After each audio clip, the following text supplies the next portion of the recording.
हमने तो इन लोगों को हमारे घर में सहारा देने की कोशिश की, लेकिन ये लोग तो ऐसे बातें कर रहे हैं जैसे घर के मालिक बन गए हो। और आपको पता है, जब हमने इनसे घर खाली करने के लिए कहा तो इन लोगों ने साफ मना कर दिया हमें। हमने इनसे प्यार से बात की, इन्हें समझाया क्या हमारे घर कुछ मेहमान रहने आने वाले हैं, आप घर खाली कर दीजिए, लेकिन नहीं, इन्होंने तो हमारी बात नहीं मानी। और ये भाई साहब गोरडिया गुस्सा हो गए और कहने लगे कि हम घर खाली नहीं करेंगे। अब हम कुछ कहें इंस्पेक्टर साहब? बोलिए। हम तो राजकोट से यहाँ अभी कुछ ही दिन पहले आए हैं। अहमदाबाद में हम किसी को पहचानते भी नहीं हैं। और सबसे पहले हमारी पहचान इन्हीं लोगों से हुई। इन्होंने हमारी बहुत ही प्रेम पूर्वक मदद भी की। मगर जब हमने रिपेयरिंग के लिए घर तोड़वाना शुरू किया ना, तब हमने फैसला किया कि कहीं कुछ दिनों के लिए किराए के मकान पर रहने चले जाते हैं। लेकिन तब किसने हमसे जबरदस्ती अपने घर में रहने के लिए कहा। ये कह रही है कि आपने उन्हें अपने घर रहने का न्योता दिया था? हाँ कहा था। सुना ना आपने, इन्होंने ही कहा था। और जब हम यहाँ पर आए ना, तब इनसे कहा था किराया तय कर लेते हैं, पेपर्स पर साइन करवा लेते हैं। लेकिन तब इन्होंने ही मना किया था, पेपर्स पर साइन करने की कोई जरूरत नहीं है।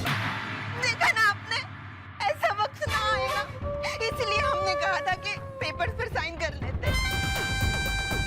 लेकिन अब पता नहीं क्यों ये लोग हमें कह रहे हैं कि अभी के अभी घर खाली कर दो। इंस्पेक्टर साहब, ये औरत सब कुछ तोड़ मरोड़ के बोल रही है। हाँ, हम लोगों ने कहा था कि घर खाली कर दो, क्योंकि ये औरत हमारे घर का ये हिस्सा अपने घर में जोड़ना चाहती है, हड़पना चाहती है हमारा घर। ऐसा कैसे हो सकता है इंस्पेक्टर साहब? ऐसा हम क्यों करेंगे? हम तो अहमदाबाद में धंधा करने के लिए आए हैं। अब पूरा ध्यान मैं अपना धंधा जमाने में लगाऊंगा या इनका घर हड़पने के लिए? मैं तो सिर्फ इतना कहना चाहता हूँ कि अब मेरे पास सर पे कोई छत नहीं है। अगर ये लोग मुझे घर से निकाल देंगे तो मेरी बीवी और बेटे को लेके क्या मैं सामने वाली फुटपाथ पर बैठूंगा? बहुत बहस हो चुकी इंस्पेक्टर। ये लोग हमारे मकान में रह रहे हैं और हमारे कहने के बावजूद भी यहाँ से नहीं जा रहे। निकालिए ये लोगों को हमारे घर से। हाँ, निकाल दीजिए हमें इस घर से। फेंक दीजिए सामान रास्ते पर, फेंक दीजिए। अगर कानून किसी परिवार को घर से बेघर करने की इजाजत देता है तो बेशक आप हमें बेघर कर दीजिए, कर दीजिए। ये लोग कहीं भी रहे, हमें कोई फर्क नहीं पड़ता। ये लोग इस घर में नहीं रहेंगे बस। देखिए मिस्टर नानावती, मुझे लगता है कि आपने इन्हें घर पर रहने के लिए बुलाया है और ये किसी भी तरह की जबरदस्ती नहीं है। इसीलिए हम इनके साथ किसी भी तरह की जबरदस्ती करके इन्हें घर से बेघर नहीं कर सकते। बेहतर होगा कि आप साथ बैठकर आपका मामला निपटा लीजिए। ये आप क्या कह रहे हैं?